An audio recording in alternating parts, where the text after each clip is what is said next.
help it, right? Joining us now is Democratic Senator Chris Coons of Delaware. Interesting defense by the president and those around him. This is your fault. This is you guys on the left and the media and the critics. You're too mean to him, and he won't take it. He's a fighter. If you hit him, he hits you back. Good excuse? Chris, that's not a great excuse from the President of the United States. Frankly, this is just part of his ongoing tactic of distracting. We've got a situation in Capitol Hill where the Senate Republican version of Trump Care is floundering. They had promised that they'd take a vote this week. They delayed that. They promised they'd have a revised version of it by Friday. They don't. And frankly, I think this was just the president once again lashing out at someone in the media, in this particular case, in a personally offensive and unacceptable way, partly just to distract us, so that we are spending this morning talking about the president's tweets and about an interpersonal fight between him and someone whom I respect, who's on TV.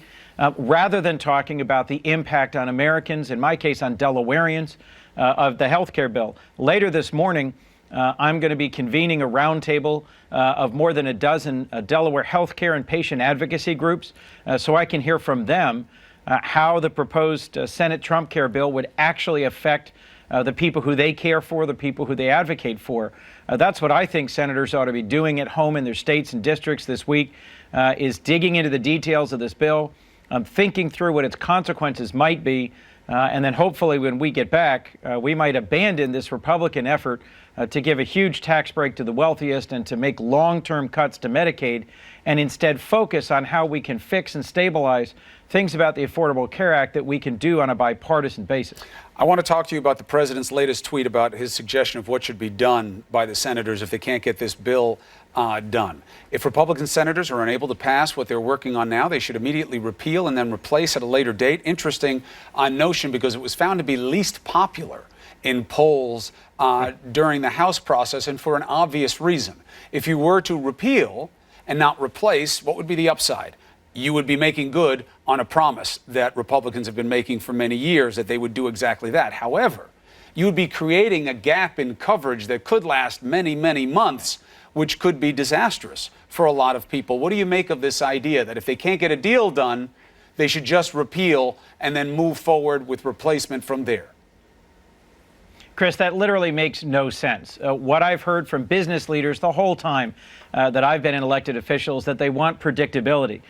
They want predictability so that they can figure out what the path forward is. I recently met with the CEO of the health insurance company that provides health insurance to more Delawareans than any other, and he said that the ongoing sabotage by the Trump administration of the Affordable Care Act, that's my word, not his, sabotage, that the unpredictability of the path forward is making it nearly impossible for them to figure out how to price insurance. It doesn't hit for a lot of people. Year. So let's talk about that for a second. It doesn't hit for a lot of people. You guys have made this point, which is he has been hanging the subsidies that the federal government has to give to different providers in different marketplaces to offset price imbalances for risk and keep them stable by dangling those subsidies. Maybe I'll give them to you, maybe I won't. And there's an argument as to whether or not the president has exclusive authority to do that. It has scared insurers and made them pull out of markets. People don't buy that. Make the case. Exactly. Well, that's the case. When I've sat down and met with insurance executives who have either left the marketplace here in Delaware or who are hanging in here in Delaware and in other states, they say that they don't know whether there's going to continue to be a mandate on individuals to buy insurance, so they don't know if the pool that they're providing insurance for is shrinking and getting sicker or is stable and staying diverse. And they don't know whether there's going to continue to be the cost-sharing payments that make it possible for insurance companies to recoup their losses if they write insurance to a sicker pool of people than was initially projected.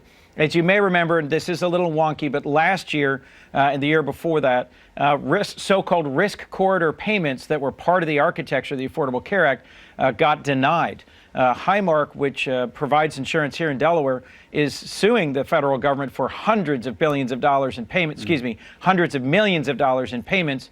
I think it's about 700 million that they were owed under the ACA. The ACA was designed to be a private insurance plan where insurance companies would compete to provide health insurance for folks who newly had access, or to provide higher quality insurance for the 150 million Americans who get insurance through their employers. If there's instability in that marketplace, if the actions that the Trump administration is taking make that unpredictable, then it's very hard to price insurance. Well, if there's any business, Chris, that relies on understanding risk to set price, it's insurance. That's what they do.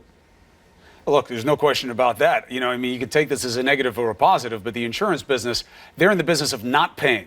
That's what they're trying to do, how to figure out how to pay the least. So that's clearly going to be a sensitivity for them. And hopefully there is an opportunity for you, for the Democrats and for those who want to compromise in this period of indecision among the GOP, because it would be great to get a better solution out of a bad situation. Senator, thank you for joining us. Appreciate it. Enjoy the holiday with your family if possible.